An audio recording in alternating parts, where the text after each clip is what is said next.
Ah, Christmas. That time of year for hanging out with loved ones and participating in all those festive traditions.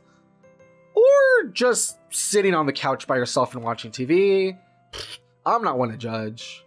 Speaking of which, if you are of the latter variety and love to binge watch TV during the holidays, then I have some good news, as today's video covers not one, but two Christmas specials that hit Netflix earlier this month.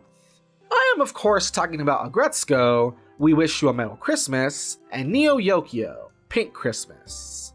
Will these specials be Christmas classics, or will they make you wish you got coal instead? Without further ado, let's jump in.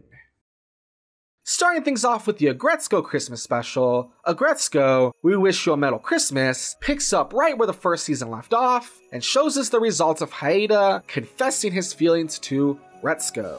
Unfortunately for Haida and shippers everywhere though, she soon rejects him.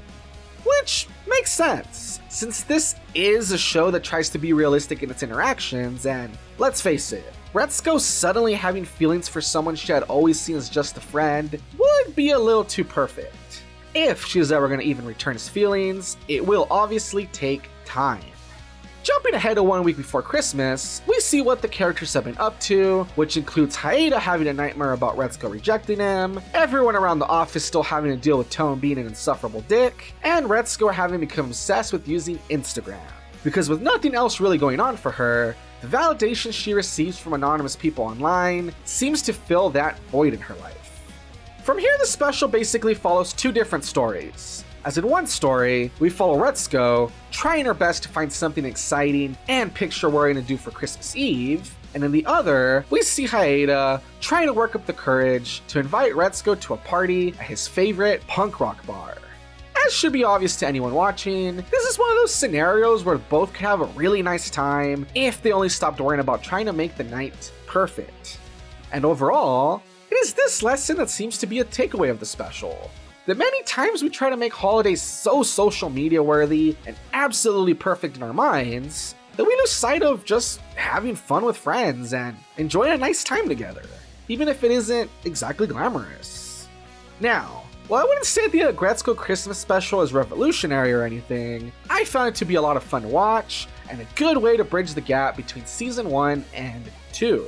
If you love the first season of Aggretsuko, then I think you will enjoy seeing the return of all the characters, and the added Christmas theme makes for some fun gags. Not only that, but if you are like me and are someone who spends a lot of time on social media, seeing a holiday special that touches upon the themes of getting caught up in likes and online validation is quite interesting.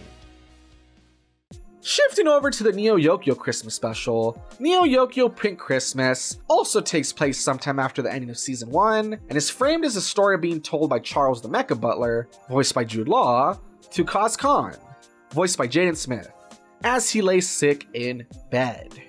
With it being Christmas season in the city of Yokio, it is time for the 87th annual Secret Santa event, and the story begins with Kaz unsure of what to give to his arch nemesis, Archangelo. Busy with family and pretty apathetic about the whole thing anyways, Kaz soon transfers the shopping responsibilities to a sales clerk named Herbert, who not only idolizes the rich and is therefore more than enthusiastic to help, but is apparently damn good at getting things done, since he quickly tracks down a lost family heirloom. None of this matters though, since Archangelo's plan all along was to seemingly reject consumerism on national TV and instead sing a priceless song dedicated to his BFF, Kaz. A brilliant scheme by the city's most eligible bachelor to push people away from buying Christmas goods and instead buy experiences, like his expensive Broadway performance. From here, the special follows both the distraught sales clerk and Kaz as they deal with their different Christmas experiences. For Herbert the sales clerk, this means getting fired from the job he once loved, and teaming up with the demon to get revenge against the city who discarded him like trash. And for Kaz, this means having to deal with loose demonic forces, bickering ants with different philosophical ideals, and Archangelo forcing Kaz to perform in his Broadway show. Now, like Aggretsuko, Yokio 2 has a lesson, and that is that rich people ruin everything. But seriously though, from the rich elite turning a gift exchange into a huge televised event, to the woke Archangelo simply feigning an anti-consumerism stance for his own gain, the special clearly has some things to say about commercialism and the way that it affects the holidays. However, luckily for us viewers, the way that the special explores the idea of commercialism is quite interesting and pretty funny.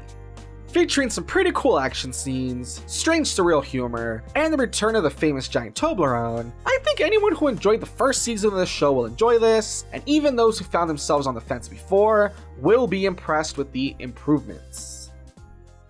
So all in all, while I wouldn't say that these two Netflix Christmas specials are anything extraordinary or instant classics, I still found both of them to be enjoyable, fun to watch as a fan of each respective series, and quite interesting in what message they bring.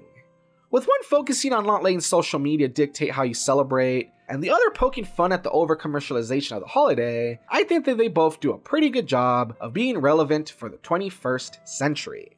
Therefore, I highly recommend both, especially if you're looking for some new Christmas content with a bit of a more modern twist to it. But hey, that's just my opinion. And remember, don't take anything I say too seriously. After all, I'm just the Wannabe Reviewer.